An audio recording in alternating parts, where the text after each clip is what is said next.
Trip का दूसरा दिन 4 दोस्त हम झील सैफ अल मलूक को निकले। झील सैफ अल मलूक पे सारा दिन एंजॉय किया। शाम को जब वापस उतरे तो झील की ही रोड के ऊपर जहाँ पे नारान का हॉस्पिटल है या पुलिस चौकी है, उस साइड के ऊपर हम साइड से थोड़ा सा आगे निकले। जैसे ही आगे निकले ना, हमें एक बड़ा वसी और ये जंगल या एक ऐसा पहाड़ देखे कि जहाँ पे हर वक्त खामोशी ही खामोशी है। मेरे अंदाजे के मुताबिक नारान की असल खूबसूरती यही है। यहाँ पे ना कोई शोर है, ना कोई दूसरी चीज़ें हैं, ना पॉपुलेशन ज़्यादा है। इस बिहाफ के ऊपर हम सारे दोस्त चारों मिलके हमने कहा कि इस तरफ सैर की जाए। जैसे ही हमने क्रॉस किया तो रास्ते में हमें यह पानी का एक झरना मिला। हमने इसको जैसे कैसे क्रॉस किया और आगे की तरफ निकले। जैसे ही हम आगे निकले तो लश ग्रीन, प्योर ग्रीन जिसको कहते हैं, लश ग्रीन, इस तरह का हमें पूरा का पूरा इन्वायरमेंट मिला। हमने थोड़ी सी हैकिंग करने के बाद हम सीधा पहुँचे जंगलों में। जैसे ही हम जंगल के अंदर पहुँचे तो हमें फ़ील हुआ कि यहाँ जी ज़िंदगी तो यही है। वो जो शहर में हम गुजार रहे हैं, ज़रूरियात के पीछे भाग रहे हैं, कहीं पे कोई 1 इंच के लिए लड़ रहा है तो कोई मरले के लिए लड़ रहा है, कोई फुट के लिए लड़ रहा है।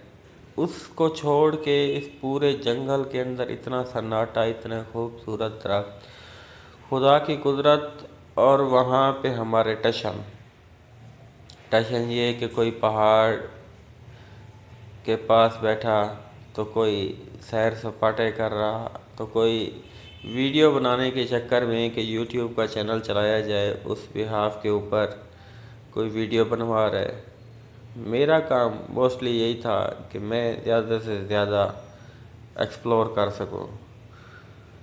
बॉटनी सब्जेक्ट होने की वजह से हम चश्मे के पास मुख्तलिफ़ किस्म की नबातात, पौधे, प्लांट्स वगैरह हम जज करते रहे। लेकिन आगे चले तो हमें फिर एक ग्राउंड मिला जहाँ पे मैक्सिमम ग्रीनरी थी। उसी तरह से वहाँ पे ये था कि जो घास था, सूरज की रोशनी की आने की कमी की वजह से वो खुश्क हो चुका था। टेम्परेचर थोड़ा थोड़ा हाई था। झील सैफ अल मलूक पे तो सर्दी अच्छी खासी थी, लेकिन यहाँ पे टेम्परेचर नॉर्मल था, जिसकी वजह से जैकेट और अपर जैकेट, स्मॉल जैकेट, वो हमने उतार दी। हमने हैकिंग की, हमने ग्राउंड्स देखे, जंगल देखे, खुदा की कुदरत देखी।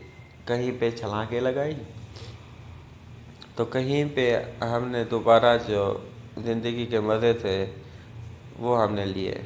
शहर की टेंशन, पीछे की टेंशन सारी हम छोड़ छाड़ के वापस एक बचपने के दौर में वापस आए, जहाँ पे हमें ये मसला नहीं था कि आगे क्या होगा, हमें ये परेशानी नहीं थी कि ज़िंदगी कैसे गुजरेगी, हमें ये दुख नहीं था कि हम कैसे सरवाइव करेंगे।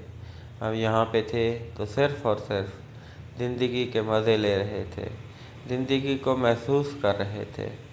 तो मेरी सबसे गुजारिश है कि अगर आपने ज़िंदगी गुजारनी है तो उस ज़िंदगी के गुजारने का मकसद ढूंढें, सफ़र करें। सफ़र ज़रूरी है।